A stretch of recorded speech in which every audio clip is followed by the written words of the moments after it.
제가 하루에 수없이 다니는 공간이 있습니다. 그 공간에 비밀번호를 누르지 못하면 들어가지 못하는 공간이죠. 어느 날 갑자기 그 문 앞에 서서 비밀번호를 누르는데 기억이 안 나는 거예요. 몇 번을 반복해서 눌러도 들려오는 소리는 삐삐삐삐삐삐 이 소리만 반복적으로 들리는 거예요. 여러분들 어떻습니까? 한 번쯤 경험해 보셨죠? 제가 가끔 비밀번호를 잊어서 들어가지 못하는 공간이 어디냐면 교육자실입니다.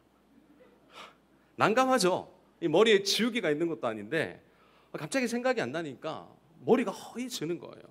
이처럼 비밀번호만 알면 쉽게 해결이 되는데 문제는 제가 그 들어가는 비밀번호가 기억이 안 난다는 거죠. 기억이 안 날 때 여러분 누가 고생합니까? 결국은 당사자인 제 자신이 우리가 고생을 하게 되어 있습니다. 비밀번호만 쉽게 알면 문제가 해결되는데 문제는 생각이 안 난다는 거예요. 이번 휴가를 어디로 갈까 고민을 했습니다. 그래서 어디가 좋을지 알아봤는데 가족들이 많다 보니까 이 아이들을 좀 기쁘게 해주기 위해서 용인 에버랜드를 갈까 하고 뭐 티켓 값이나 뭐 이런 것들을 알아봤어요. 그런데 비용이 만만치 않은 거예요. 그래서 처음으로 용인 에버랜드를 턴하고 다시 이제 가족들과 회의를 하면서 우리 이번에 처음으로 가족들 배를 한번 타볼까? 배를 가족들이 한 번도 안 타봤더라고요. 저도 안 타봤고 자녀들도 안 타봤습니다. 그래서 백삭스를 알아보는데 그게 훨씬 더 저렴한 겁니다. 가족들이 처음 배를 탄다고 하는 그 경험을 하죠. 그리고 그 경험을 동시에 섬으로 가족이 들어갔어요. 정말 숙소도 제대로 잡지 않고 그냥 무작정 자유여행처럼 그냥 떠났습니다. 우리 가정이 그렇게 준비도 없이 떠날 수 있는 이유가 있었겠죠. 우리 가족은 캠핑족입니다, 여러분. 그래서 차에 장비만 실려 있으면 이스라엘 백성들처럼 구름 기둥이 멈추는 그 자리에서 차가 멈추면 돼요. 그리고 불기둥을 의지하여서 초막을 치며 밤하늘의 별을 보며 자면 됩니다. 하지만 여러분 흔적이 남아요. 지금도 제 얼굴에 고스란히 이렇게 나와 있는데 여러분 피부는 반납하셔야 됩니다. 제가 텐트를 칠 때 가장 싫은 게 뭐냐면 끈이 여러 모양으로 묶여 있는 게 너무 싫어요. 저는 끈이 꼬여 있으면 막 짜증이 납니다. 그 여름에 여러분 텐트 쳐보셨습니까? 그 햇빛이 그냥 바로 직선으로 쬐는데 또 그것을 푸는 것을 차분히 푸는 것을 제가 잘 못해요. 결정적인 거는 제가 꼬인 끈을 다시 푸는 것을 아예 못합니다. 하지만 이걸 잘 푸는 사람이 있어요. 누굴까요? 제 아내입니다. 아내에게 가져가면 문제가 쉽게 해결되는데 제가 안 가져가요. 여러분 왜 안 가져갈까요? 그냥 풀어주지 않고 우선 잔소리 먼저 하거든요. 그래서 제가 이번에도 몰래 버렸습니다. 이 매듭이 꼬이는 모습을 보면서 저는 또 목회자 아닙니까? 그래서 묵상이 되는 거예요. 마치 제 인생이 투영되면서 비춰지는 겁니다. 풀릴 것 같은 인생인데 안 풀리고 손대기만 하면 더 꼬여버리는 거예요. 인생에 잘 풀리기 원하는 게 제 소원이고 우리 모두의 소원 아닙니까? 근데 꼬이기만 하니까 이 마이너스 손이다 보니까 손대기만 하면 무서운 거예요. 사랑하는 성도 여러분, 그런데 제 인생만 그렇습니까? 아니죠. 여러분들의 인생도 마찬가지 아닙니까? 사실 오늘 우리가 읽은 이 본문의 주인공도 어쩌면 꼬이는 인생을 산 인물입니다. 여러분 어릴 적 아버지의 사랑을 정말 지극한 사랑을 받습니다. 그런데 그 사랑과 동시에 형들에게 미움을 받아요. 노예로 팔려가서 최선을 다해 일을 했지만 결국 그가 억울하게 어디에 갇힙니까? 감옥에 갇히는 거죠. 어쩌면 우리보다 더 했으면 더 했지 덜 하지 않는 인생이 오늘 본문의 주인공이었던 요셉의 인생이죠. 여러분 감옥 한 번쯤 가보셨죠? 안 가보셨나요? 지금 안 가보신 것처럼 저를 쳐다보시는데 여러분 한번 가보는 것도 나쁘진 않을 것 같아요. 제가 감옥에 처음 갔을 때가 바야흐로 2005년 2월이었습니다. 처음 감옥 문이 열리는데 그때 여러 가지 검사를 하러 이제 들어간 거죠. 거기에 먼저 와 계신 재소자분들이 계시더라고요. 그분들과 들어가자마자 눈이 컨택이 된 거예요. 여러분 재소자들이 저를 야리면서 째려보는데 그때 그 공포를 저는 잊을 수가 없습니다. 갑자기 심장이 빠르게 뛰기 시작하더니 호흡도 가파른 거예요. 그럼 숨을 쉬는데 헐떡헐떡거리는 겁니다. 아마 그때 그 일 때문에 제 심장이 고장나지 않았을까. 이 감옥에서 여러분 감옥은 철문이 열리면 개방돼요. 그리고 내가 지나가면 반드시 뒤에 사람이 와도 문이 털컥하고 닫아야 되는 원칙이 있습니다. 사람이 온다고 문을 열어두지 않습니다. 한 사람이 지나가면 닫아야 돼요. 그 모습을 보면서 마치 내 인생 여기서 끝이구나. 그런 느낌을 받았습니다. 여러분, 제가 간 감옥이 어디냐면 여러분 잘 아시는 청송교도소입니다. 우리나라에서 가장 흉악범들이 온다고 하는 그 교도소죠. 저는 그곳에서 여러분 무려 2년 동안이라는 시간을 보냈죠. 처음에 그렇게 빨리 뛰던 심장도 가파른 호흡도 시간이 지나니까 정상으로 돌아오더라고요. 그곳 생활도 약간 익숙해지니까 거기도 나름 살만했습니다. 아마 요셉도 감옥에 처음 들어갔을 때 두려움이 있었겠죠. 그런데 요셉이 얼마나 그 두려움을 극복하고 이겼냐. 시간이 지나서 간수장이 요셉에게 재반 사무의 모든 일을 맡깁니다. 그것을 보면 이 요셉을 볼 때 와, 적응력 하나는 끝내주는 사람이다. 보디발의 집에 가서도 감옥에 가서도 정말 적응력 하나는 끝내주는 사람이다 라는 생각을 했어요. 요셉이 감옥 생활에 익숙해진 그때부터 여러분 보이지 않는 하나님의 손이 요셉을 위해 일하고 계셨어요. 요셉을 위해 일한 분이 누구십니까? 바로 하나님이셨죠. 하나님께서는 요셉을 향한 놀라운 계획을 가지고 가시는데 여러분 그 일이 문제는 보통 일이 아니라는 거예요. 요셉을 통해 하나님이 하신 일이 무엇이었습니까? 오늘 본문 1절 말씀에 이렇게 이야기합니다. 만 2년 후에 바로가 꿈을 꾼즉 자기가 나일 강가에 서 있는데, 여러분 분명 우리가 요셉을 생각할 때 요셉은 꿈의 사람이에요. 사실 요셉은 꿈의 사람이 아닙니다. 꿈과 관련된 곳에 요셉이 생각나지는 거죠. 사실 요셉이 꿈 때문에 팔려갔죠. 간원장의 꿈을 해석해 주면서 어떻게 간원장이 복직하게 되었어요. 그가 요셉을 잊었던 시간이 만 2년이라는 겁니다. 그때 바로가 다시 꿈을 꾸는데 간원장도 그때 잊었던 요셉이 어떻게 해요? 생각나신 거예요. 간원장이 요셉을 잊게 하신 분이 하나님이셨고 기억나게 하신 분도 하나님이셨다는 사실을 우리는 명심하셔야 됩니다. 저는 1절에 만 2년이라고 하는 그 문장이 떠나질 않더라고요. 여러분 만 2년이라는 시간은 결코 짧은 시간이 아니잖아요. 제가 청송교도소에서 보낸 시간도 2년이라고 했습니다. 2년 동안 저는 거기서 몸도 다쳤고요. 여러 가지 제 삶의 다양한 경험들, 정말 돈 주고는 할 수 없는 그런 수많은 경험들을 한 시간이었습니다. 요셉은 감옥에서 그럼 2년 동안 무엇을 했을까요? 무엇을 했는지 성경은 설명하고 있지 않습니다. 질문을 바꿔서 제가 이렇게 다시 한번 여러분에게 묻겠습니다. 요셉이 2년이라는 시간 동안 어떤 훈련을 받았을까요? 2년이라는 시간은 모르긴 몰라도 요셉이 더 성장하는 시간이 아니었을까? 오늘 설교 제목이 페이스 아이디입니다. 요즘 여러분 뭐 패턴으로 비밀번호를 푸는 것도 있고 비밀번호로 눌러도 되는 것도 있고 좀 간편하게 얼굴만 갖다 대면 비밀번호가 풀리는 그 페이스 아이디를 제가 제목으로 잡았는데, 여러분 요셉은 감옥에서도 하나님과 얼굴이 맞대어 대면하면서 자신이 잃어버렸던 그 비밀번호를 찾아가는 그 시간을 보내게 된 거죠. 여러분 2년은 마치 그의 인생 가운데 강야와 같았어요. 그 광야에서 그는 어떻게 했습니까? 단련되었고 전적으로 내 인생에 하나님을 더 신뢰해야 된다라고 하는 그 사실을 발견하는 시간이었죠. 여러분 요셉이 갇혀있는 2년 동안 한번 생각해 보십시오. 얼마나 많은 재소자들이 오고 갔겠습니까? 그곳에 오고 가는 재소자들은 여러분 죄를 짓고 오는 그냥 평범한 사람들이 아니었어요. 왜냐하면 성경에 그 감옥이 어디에 있었다고 얘기하나요? 보디발의 집 안에 있었습니다. 그러니까 애굽의 대부분 고위 관리직일 사람들이 오는 교도소였어요. 그러니까 애굽에 들어가는 경제와 애굽의 시장을 누구보다 잘 아는 사람들이 그 감옥에 들어올 수 있었다는 거죠. 요셉이 그 사람들을 섬기면서 무엇을 보고 무엇을 듣고 무엇을 배웠겠습니까? 당연히 애굽에 돌아가는 경제 상황을 배운 거죠.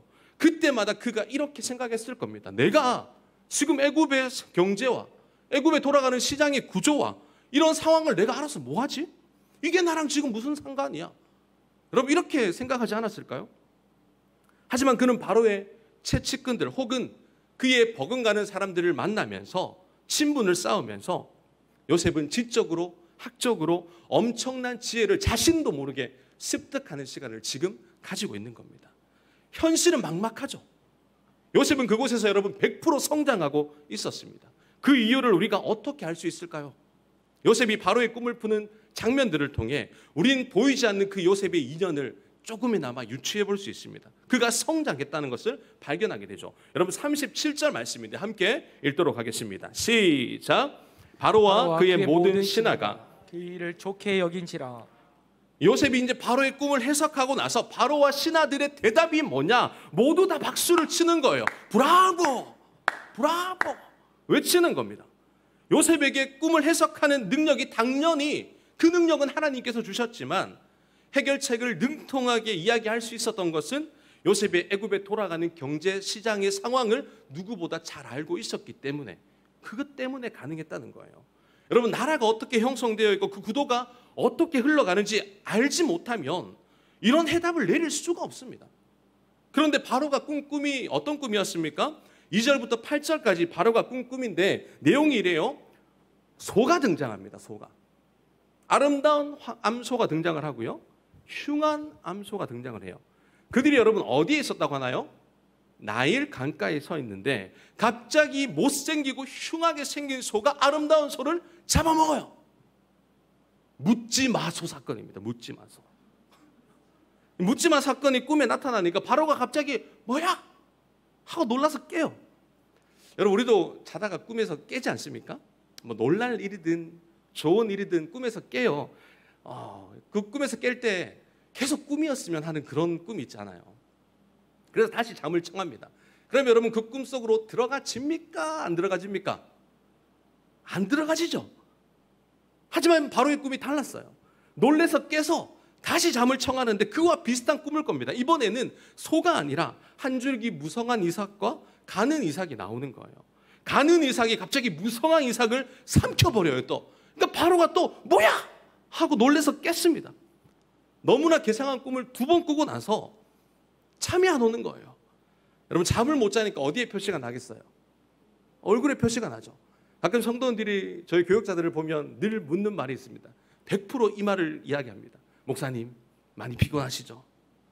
잠을 못 자면 얼굴에 고스란히 표시가 나게 돼 있어요. 바로에게도 분명하게 표시가 났던 것 같습니다. 우리 8절 말씀 함께 읽도록 하겠습니다. 시작. 아침에 그의 마음이 번민하여 사람을 보내어 애굽의 점술가와 현인들을 모두 불러 그들에게 그의 꿈을 말하였으나 그것을 바로에게 해석하는 자가 없었더라. 아멘. 바로가 밤사이에 꿈을 몇 번 꿨다고요? 2번 꿨죠. 그런데 2번 꿈 내용을 점술가와 현인들에게 이야기를 하는데 문제는 해석하는 자가 있다 없다? 없다는 거예요. 초비상사태가 발생한 겁니다. 성경에서 뿐만 아니라 당시 고대 사회에서 왕들이 꿈을 꾸면 문제가 생겨요. 왕들이 꿈을 꾸면 초비상사태가 가동이 되는 겁니다. 하지만 당시 고대 제국에는 꿈을 해석하는 해몽가들이 있었거든요.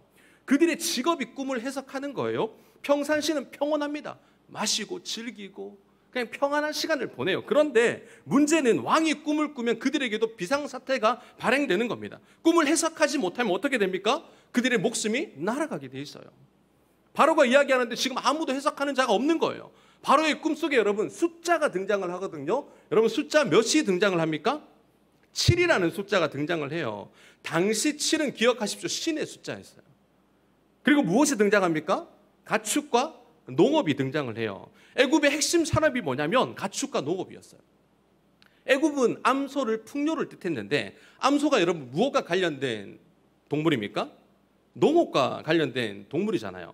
7절에 보면 하반절에 이렇게 얘기해요. 바로가 깬즉, 우리말은 그냥 바로가 깬즉이라고 말하는데 히브리에 보시면 바로가 다음에 웨힌네라는 단어가 있습니다. 바로가 웨힌네 깬즉. 그 웨힌네라는 단어가 무슨 뜻이냐면 그리고, 그러나, 보라 이런 뜻이에요. 이것은 하나님이 어떤 것을 보여줄 때 주로 사용되는 단어가 웨힌네인 겁니다. 그러니까 이 꿈이 또 심각한 이유가 뭐냐면 여러분 바로의 꿈이 어디를 배경으로 했다고요? 나일강을 배경으로 전개되어 있다고 했잖아요. 이 나일강은 애굽인에게 매우 중요한 곳이었습니다. 그러니까 애굽의 어머니 신, 생명의 신이 바로 나일강이었어요. 그러니까 바로가 꾼 꿈은 이삭의 애굽의 농사의 신을 뜻했거든요. 그러니까 그 꿈속에 신이 몇 명 등장한 거예요? 2명이 등장을 한 거예요. 그러니까 보통 꿈이 아닌 거예요. 바로 직감을 한 거죠. 그런데 이 꿈을 누가 꾸게 하셨냐? 우리는 그런 질문을 던져보아야 됩니다. 누가 꾸게 하셨죠? 하나님이 꾸게 하셨어요. 꿈을 해석하기 위해 그들이 맞대어 지금 회의 소집, 비상사태의 소집령이 발행되었습니다. 아무리 소집하고 그 회의에 그 꿈을 해결하려고 해도 여러분 그들이 풀 수 있습니까? 못 풉니까? 절대 풀 수 없는 수수께끼가 되어버린 겁니다. 왜? 이 꿈은 하나님이 내신 꿈이기 때문에 그들은 절대 풀 수 없습니다. 하지만 이 꿈을 풀 수 있는 인물이 있어요.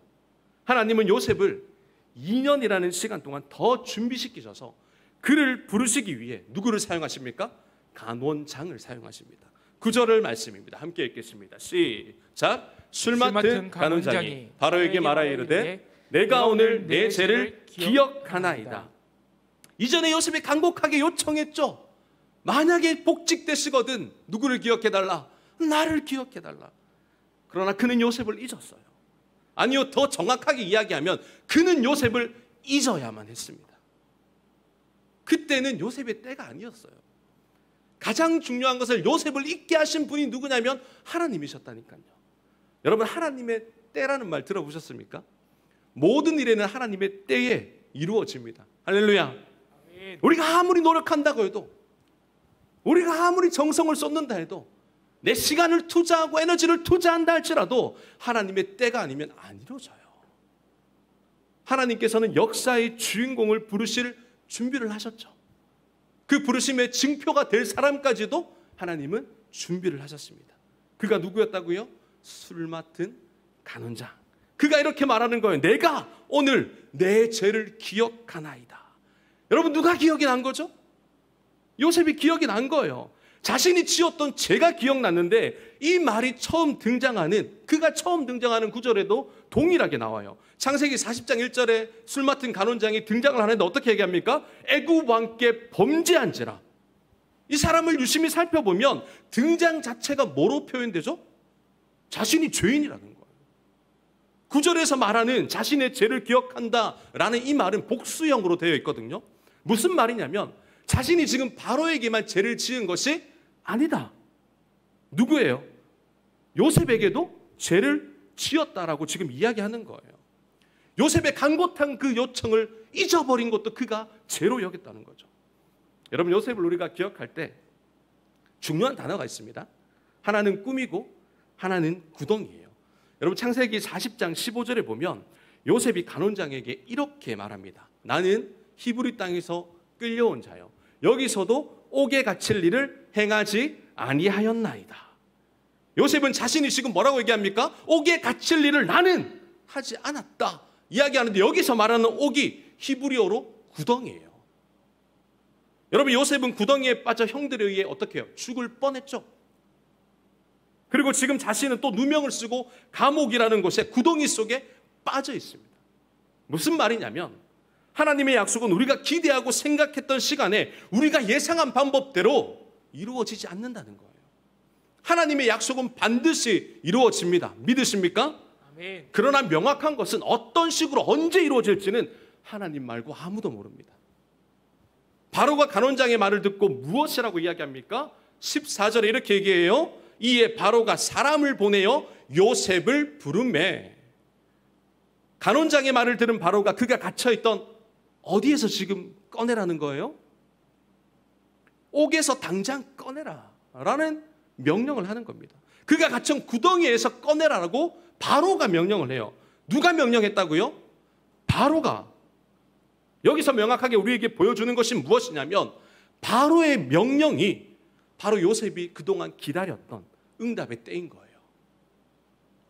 성경은 이 사실을 우리에게 좀 더 정확하게 보여주기 위해서 특별한 단어를 사용하는데 그게 바로 옥이라는 단어입니다. 사랑하는 성도 여러분, 옥이 제가 무엇이라고 했습니까? 구덩이가 무엇이라고 했습니까? 요셉에게는 그 옥과 구덩이는 생명의 위협이 있는 곳이 옥이었고 생명과 위협이 오가는 곳이 구덩이였습니다. 그럼 지금 여러분이 직면하고 있는 그 옥은 무엇입니까? 지금 내가 갇혀있는, 빠져있는 그 구덩이는 무엇입니까? 해도 풀리지 않고 무언가 손대기만 하면 계속 꼬여버리는 우리 인생의 구덩이 말입니다. 응답의 때를 기다리면서 기도해도 아무런 반응이 없어서 하나님 왜 나를 버리십니까? 라고 처절한 부르짖음으로 나아갈 수밖에 없는 그 심정. 아무도 말할 수 없어서 홀로 여러분만의 방에 갇혀서 여러분만의 그 옥에 갇혀서 허덕이고 기도하는 그 기도 제목 말입니다. 사랑하는 성도 여러분, 우리가 살아가는 이 세상은 힘듭니다. 저도 힘들고 여러분들도 힘든 인생을 살아갑니다. 이런 힘든 인생을 살아가다 보면 우리에게도 어쩌면 바로와 같은 그런 음성이 필요하지 않겠습니까? 저는 그 음성이 바로 하나님의 때라고 생각을 합니다. 하나님은 지금도 우리를 그 구덩이에서 건져낼 수 있는 분입니다. 믿으십니까? 아멘. 하지만 말입니다. 아직도 힘들기를 걸어가시는 여러분들을 건지시지 않고 기다리게 하시는 이유가 뭐냐면 세상이 아직 우리를 맞이할 준비가 되어 있지 않기 때문이에요. 이 사실이 믿어지는 여러분들의 삶이 되기를 간절히 소망합니다. 요셉이 정말 힘들 때를 여러분 생각해 보십시오. 억울한 가운데 누구에게도 하소연할 수 없어서 마지막으로 그가 붙잡았던 간원장, 그 또한 그를 잊어버린 그때 말이에요. 만약에 그때 간원장이 기억나서 그가 풀렸더라면 어떻게 되었을까요? 처참하죠.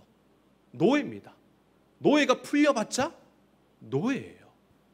감옥에서만 나오는 것 말고는 더 나아질 것 없는 인생이 요셉의 인생이었어요.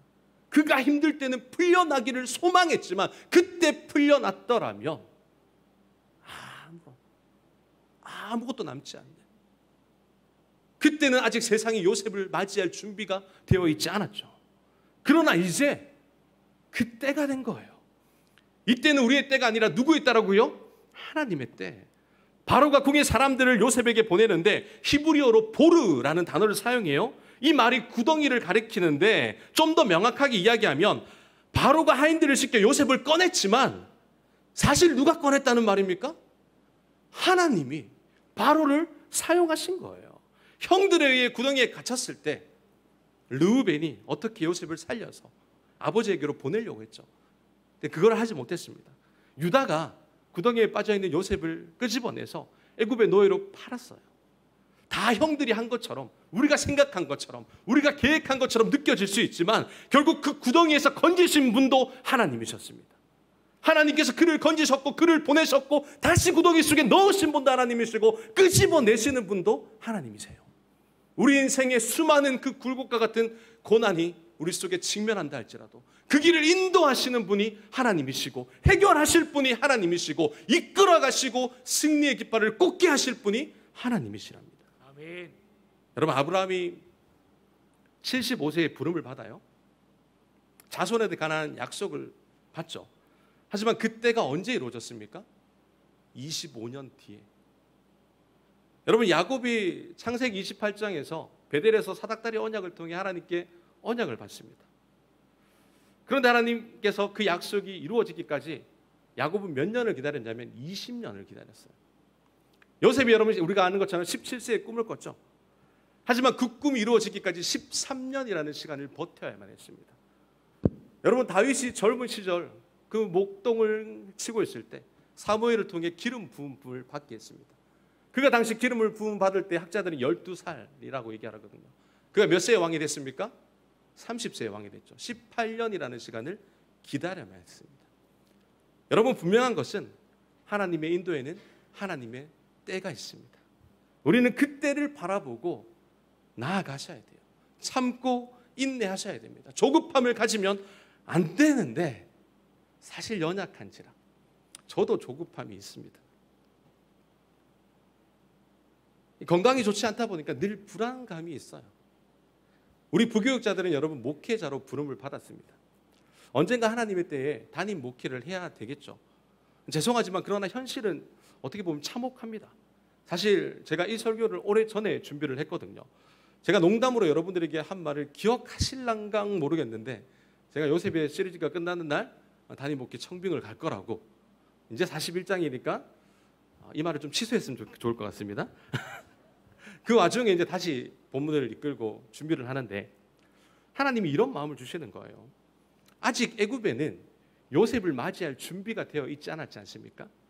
그래서 아직 내가 섬길 교회는 나를 맞이할 준비가 되어 있지 않다. 여러분의 삶으로 들어가서 다시 말하면 아직 세상이 여러분들을 맞이할 준비가 되어 있지 않습니다. 여러분, 세상은 나만 준비된다고 해결될 문제가 아니에요. 여러분, 내가 총알을 아무리 많이 가지고 있다고 할지라도 총이 없으면 무용지물입니다.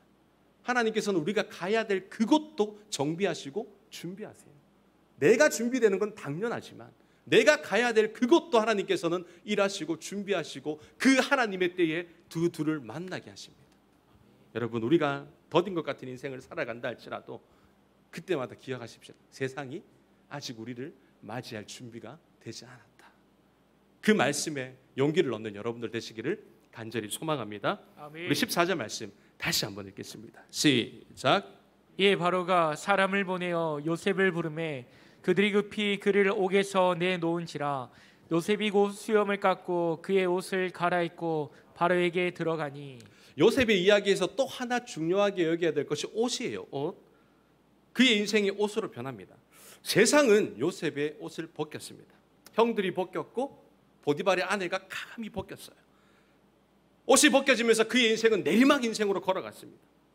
하지만 벗겨졌던 그 옷을 하나님이 입히세요. 하나님이 입히신 옷은 내리막이 아니라 오르막의 인생길로 전환되는 거예요. 사랑하는 성도 여러분, 벗겨진 옷 때문에 상처받지 마시기 바랍니다. 그 옷은 내가 입어야 할 옷이 아닌 거예요. 우리가 입어야 할 옷이 아닙니다. 우리가 입어야 될 옷은 뭐냐면 하나님이 입혀주시는 옷이에요. 여러분, 마가복음 10장에 보면 거지 바디메오가 등장을 하잖아요. 그가 예수님이 지나가신다는 소문을 듣습니다. 맹인이니까 보지 못해요. 듣는 청각이 발달해서 그 소문을 듣는데 그때 그가 이렇게 외치는 겁니다. 주여, 나를 불쌍히 여기소서. 그 음성에 예수님의 걸음이 멈춥니다. 그런데 그와 반대의 제자들은 조용해라, 잠잠해라 라고 책찍질하는 거예요. 사람들이 꾸짖지만 예수님이 그를 오라 말씀을 하신 거예요. 그가 그때 어떻게 나아갔습니까? 마가복음 10장 50절 함께 읽습니다. 시작. 맹인이 겉옷을 내버리고 뛰어 일어나 예수께 나아오거늘. 사랑하는 성도 여러분, 우리 기억하십시다. 그가 벗은 옷은 생명과 같은 옷이었어요. 맹인에게 옷은 자신이 의지할 수 있는 전부였습니다. 예수님의 음성을 들은 즉시 지금까지 내가 움켜쥐고 있었던 이 옷, 의지했던 이 옷을 가감없이 던졌어요. 아직 낫지 않았습니다. 보지 못합니다. 던졌습니다. 무슨 말입니까? 나의 인생에 예수님께 전적으로 맡긴다는 거예요. 예수님이 부르시는 그 순간 내가 의지할 것은 이 옷이 아니라 하나님 말씀 앞에 순종하며 나아가는 것. 지금도 여러분 나아가지 못하게 막고 있는 여러분의 옷이 무엇입니까? 그 옷을 던질 수 있는 여러분들의 인생이 되어지기를 간절히 소망합니다. 요셉이 왕과 대면할 수 있는 옷을 바꿔 입어요. 바로 앞에 섰을 때 새로운 옷, 정말 지금까지 입어보지 못했던 그 옷을 입고 바로 앞에 서는데 상황이 이상하게 흘러가요. 보세요 여러분, 노예입니다. 노예가 당시 절대 권력자, 그 누구도 왕 앞에 눈과 눈이 마주치면 안 되는 그 순간 요셉이 그 자리에 서 있는 거예요. 그런데 여러분, 주객이 전도되었습니다. 살벌함이 느껴지는 그 궁궐에 수많은 내신들의 눈동자가 요셉을 바라보고 있어요. 지금 여러분들이 저를 다 쳐다보고 계신데 그 두려움도 이것도 적막한데 여러분, 그 수많은 궁궐의 내신들이 요셉을 바라보고 있으니까 얼마나 떨렸겠냐라는 거죠. 그때 왕이 이렇게 묻습니다. 너는 꿈을 들으면 무슨 꿈이든 푼다 하더라. 그 말이 떨어질 때 다른 사람들은 긴장을 했어요. 속이 타들어갑니다. 누구보다 그를 소개했던 간원장은 지금 심장이 터질 것 같은 거예요. 그들이 목숨이 요셉의 한마디에, 그 한마디에 달려있기 때문에 요셉이 풀지 못하면 그들은 다 죽습니다. 그런데 요셉은 그 고요함 속에, 그 적막한 가운데서도 전혀 동요가 되지 않아요. 그는 흐트러짐 없이 오히려 당당하게 이렇게 얘기해요. 16절 말씀입니다. 요셉이 바로에게 대답하여 이르되 내가 아니라 하나님께서 바로에게 편안한 대답을 하시리다. 누가요? 내가 아니라 하나님께서. 여러분, 요셉의 이 당당함이 느껴지십니까? 이 당당함은 결코 하루아침에 완성되지 않았습니다. 하루아침에 만들어지지 않았어요. 요셉은 그의 삶을 통해 어떤 분위기가 와도 어떤 환경에서도 마음의 심령을 다스릴 줄은 아는 자가 되었습니다. 언제부터요? 감옥에서부터요? 아닙니다. 어쩌면 13년이라고 하니 그 하나님과 페이스 아이디, 비밀번호를 맞춰가는 그 시간 속에서 그는 훈련되었고 변화된 인물이 되었습니다. 사랑하는 성도 여러분, 시간은 결코 우리를 배신하지 않습니다. 어떤 상황이라도 그 시간 속에서 우리는 배우고 성장하고 있어요. 실패한 것 같아 보여도 그 실패를 통해 우리는 성공을 배우고 있습니다. 우리는 잘하고 성장하고 있어요. 여러분 메이저리그 홈런 왕이었던 베이비 루스라는 홈런 왕이 있습니다. 그가 메이저리그에서 기록한 홈런의 개수가 714개였어요. 1947년까지 최고의 기록이었죠. 그가 기록한 것 중에 홈런보다 더 많이 기록된 게 뭐냐면 삼진입니다. 무려 1330번의 삼진 아웃을 당했어요. 삼진 아웃을 가장 많이 당한 타자들을 조사해 보면 어쩌면 최고의 강타자라고 하는 임명록을 남길 정도죠. 그랬던 그가 두 가지 명언을 날립니다. 하나는 공을 많이 치려면 계속 휘둘러라 라는 말이었어요. 또 하나는 포기하려는 유혹에서 벗어나라 라는 말이었습니다. 사랑하는 성도 여러분, 우리의 인생은 이 유리에 대고 수증기가 맺히지 않을 것을 확인하는 그날까지 절대로 멈추지 말아야 됩니다. 좀 어렵죠? 무슨 말이냐면 포기하지 말라는 거예요.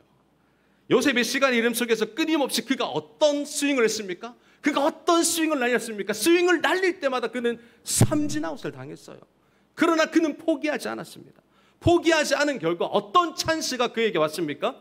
25절 말씀이에요. 함께 읽습니다. 시작.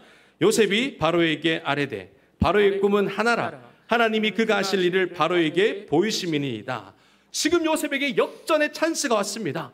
그때 그가 바로 앞에서 무슨 스윙을 자신 있게 날리느냐? 진짜 복음을 선포하는 거예요. 아까 66절에서도 바로가 요셉이 이미 바로에게 이렇게 얘기했죠. 요셉이 바로에게 대답하여 이르되 내가 아니라 하나님께서 바로에게 편안한 대답을 하시리이다.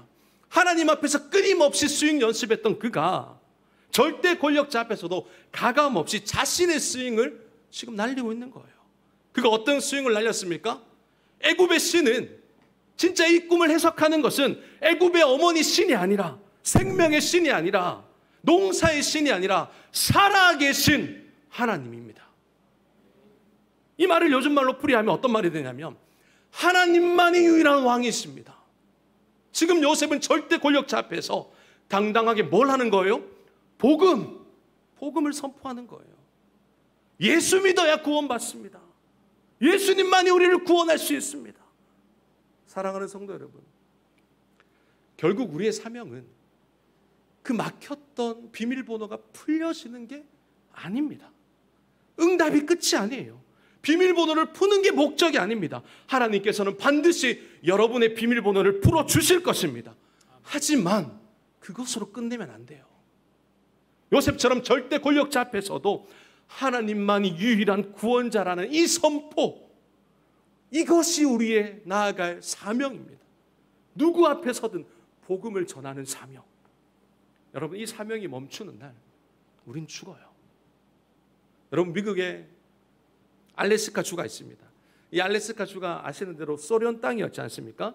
미국이 1867년에 아주 싼 값에 이것을 매입을 하죠. 미국의 전체 명의 5분의 1이 되었다고 해요. 미국 정부가 소련에게 지불한 금액이 얼마냐면 720만 불입니다. 제가 네이버에서 따닥 검색을 하니까 94억 정도 되더라고요. 요즘 돈으로. 당시 대통령이었던 이 아브라함 링컨이 이것을 구입했다는 그 이유로 미국인들에게 엄청난 어리석다라고 하는 손가락질을 당해요. 그런데 여러분, 이것이 얼마 지나지 않아 반전이 일어납니다.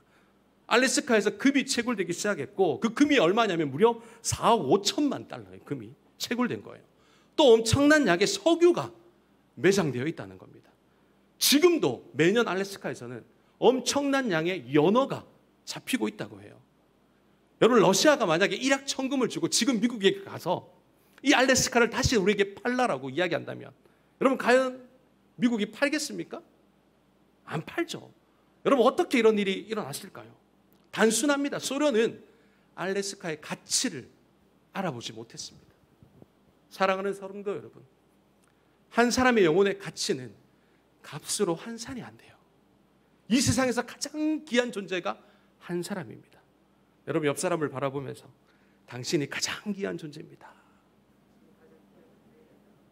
귀한 존재가 아닌가요? 한 번 더 인사합시다. 가장 귀한 존재에게 복음을 전합시다. 여러분, 이제 우리 차례예요. 끊임없이 스윙을 날렸던 요셉처럼, 알래스카의 가치를 알아봤던 링컨처럼 지금 당장 하나님의 모습이 보여지지 않는다 할지라도 여러분, 하나님은 일하고 계십니다. 분명한 것은 하나님은 오늘도 우리가 가야 될 그 길을 예비하고 계세요. 그 사실을 믿고 나아간다면, 의지한다면 우리의 사명은 결코 멈출 수 없습니다. 우리 문제가 해결되는 것보다 더 중요한 사명은 복음을 전하는 겁니다. 그 믿음의 길로 함께 여러분 걸어가시지 않겠습니까? 승리의 깃발, 그 복음의 깃발, 그것을 꽂을 때까지 우리 함께 전진하지 않겠습니까? 믿음이 사명이 끝나는 날 주님께서 여러분을 바라보시면서 흐뭇해하시면서 하나님이 미소 짓고 계실 겁니다. 그날까지 힘써 지키며 적막한 시간을 뚫고 하나님의 임재 역사를 바라보는 여러분들이 되시길 주님의 이름으로 축원합니다. 아멘.